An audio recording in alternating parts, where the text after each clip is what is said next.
that we're kind of at a crossroads as to where we're going to go and what are we going to see moving forward.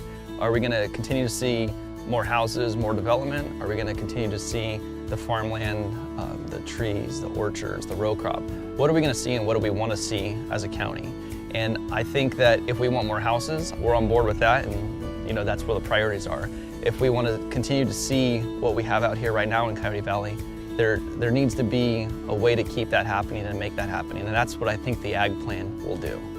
Part of what drove it is just the astonishing loss of agriculture and farmland in the state of California. Over the past 30 years, the state's lost over 50,000 acres of farmland each year. So we're really trying to arrest the loss of farmland and take advantage of some novel programs at the state that link the protection of farmland with climate resilience. The Santa Clara Valley Open Space Authority partnered with Santa Clara County to secure a grant from the state through their Sustainable Agricultural Land Conservation Program to put the plan together, really a strategy to protect the last remaining viable agriculture in the Santa Clara Valley.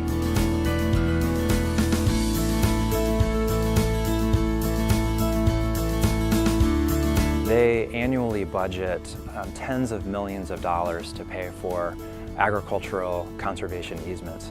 And the funding originates from the state's climate auction revenues. This is through their cap and trade program. So they're using, again, climate auction revenue to pay for conservation easements. One exciting project we're working on is located in San Martin, and we're working with a cluster of landowners. Together, the properties encompass a little over 300 acres, and we're exploring the first phase of that. That could come close to about $20 million to cover the cost of those conservation easements. We'll learn from the state in December if our application was successful, and then hopefully that'll lead to a phase 2. Because of the cost of land here in the valley, and the ownership is not generally farming themselves, they're land banking. So there's a lot of growers in here. Most of the growers themselves do not own the property. What we do is we actually produce products or crops that are usable by the community. I think one of the things that is not talked about in terms of what we do is the benefits that we do. And so it's important for us to make sure that the people understand that what we do out here in the rural community can affect their life greatly, making it better.